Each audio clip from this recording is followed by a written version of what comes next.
colega de departamento da Bélgica, por exemplo, no curso de música, mas nessa manhã estou representando a Pró-Reitoria de Extensão, no lugar da Pró-Reitora de Extensão, a professora Kelly, que também está desfrutando das suas merecidas férias.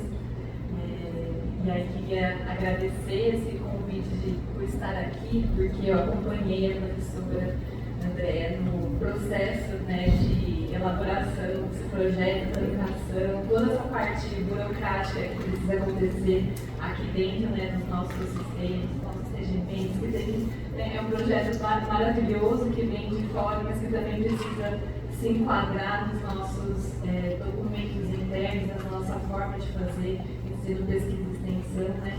Então, fico muito feliz de chegar aqui nesse momento agora, que a gente pode celebrar o início desse projeto que começou com tantas reuniões, tantos e-mails, tanta ansiedade de como que a gente vai fazer isso acontecer e os prazos, né?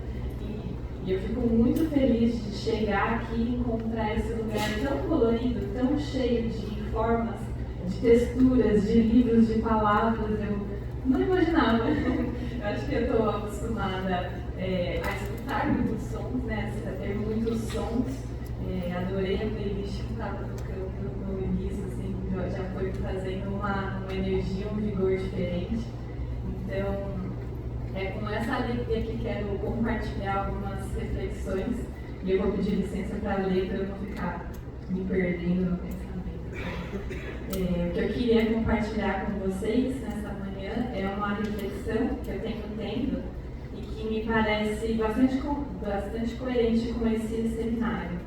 A gente está aqui para falar de educação, de formação continuada, leitura, escrita, e são todas as atividades que não podem ser completas se não forem vivenciadas, experienciadas com o próprio corpo.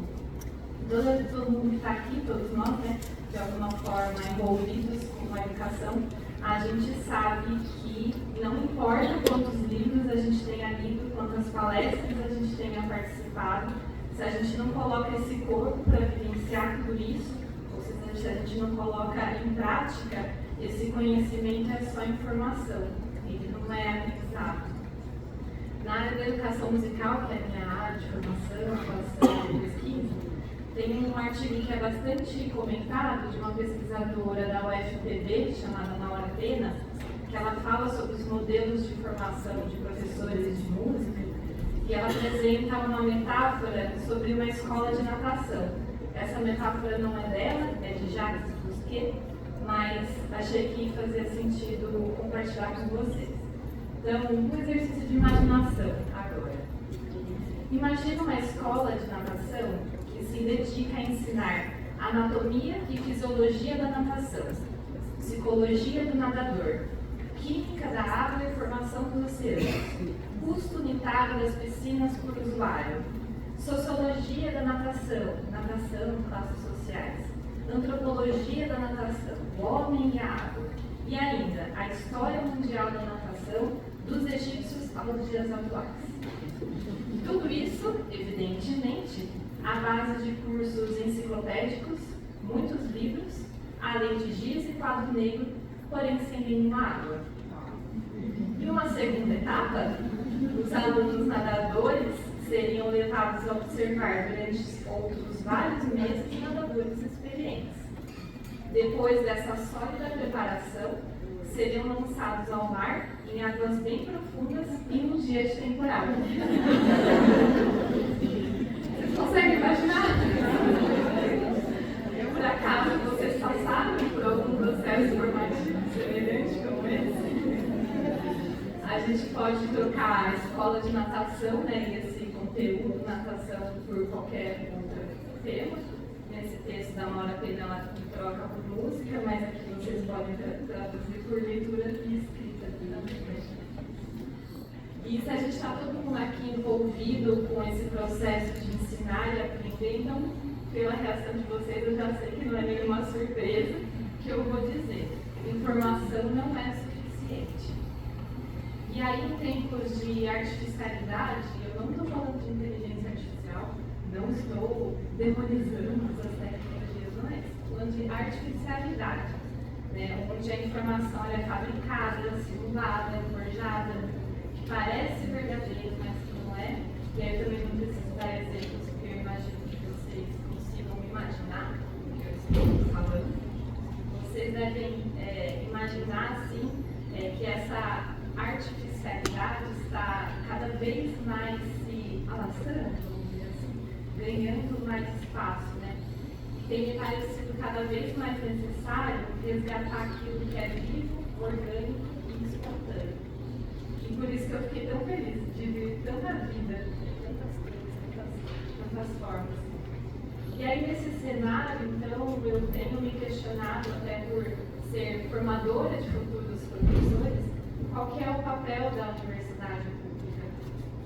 Historicamente, a universidade vem se consolidando como um local privilegiado de produção de conhecimento, um lugar onde o não saber vira saber, por meio da investigação, da observação, da experiência, da transmissão, e é um lugar vivo, mas também é preciso ter atenção para quem está do lado de cá, porque é possível que muitas vezes essa informação ela se pareça com formação, se pareça com diálogo, se pareça com conhecimento, mas não gere nenhuma transformação. E a extensão universitária, e é por isso que eu estou aqui para falar da extensão universitária, ela é justamente esse pilar que sustenta a universidade para ela não correr o risco de desmoronar nesse lugar que é só comunicação. E aí eu uso comunicação no termo de Paulo Freire, ele tem um livro que chama Extensão Comunicação, e ele dedica muitas páginas a justamente a conceituar a extensão universitária e diferenciá-la disso que é só uma transmissão de conhecimento da universidade para a comunidade. Então eu me pergunto, né, estamos fazendo aqui extensão ou comunicação? A extensão ela é esse espaço de encontro, de trocas, uma via de mão dupla, onde mais do que uma aquisição de conhecimento, o conhecimento pode ser aprendido pela vivência, com o corpo. E todo corpo, quando vivencia algo, ele sente, ele é afetado. E são os afetos que nos ajudam a aprender de forma verdadeiramente significativa. E sentir não tem como ser artificial. Aquilo que eu sinto me marca, e quando uma experiência me marca, ela torna aprendizado, ela se torna aprendizado. Então, uma experiência, quando tem encontro, tem corpo, tem troca, tem diálogo, tem presença, e ela se demora, ela leva tempo, é uma experiência significativa. E aí teve uma música que tocou aqui, que ela fala, o sentir faz você crescer. Eu me lembrei dessa hora disso que eu estou falando. O sentir faz a gente crescer. Então, essa aprendizagem que passa pelo corpo que faz a gente sentir. E é isso que faz, de fato, essa aprendizagem acontecer. Então, por isso que a extensão universitária é tão importante. E é por isso também que programas como esse de leitura e para a educação infantil é tão importante. E esse processo de formação em cascata, universidades, gestores, escolas, até chegar nas crianças nas salas de aulas e, por consequência, nas suas famílias também, são tão importantes.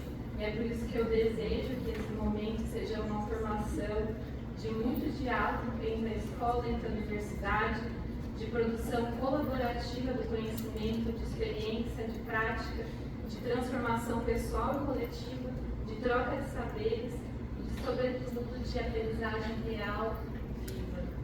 Eu agradeço por vocês me escutarem, desejo um ótimo dia para vocês, um processo informativo muito vivo, que vocês possam sentir como experiência de vocês mesmos, para que vocês, encantadas com essa experiência, depois possam encantar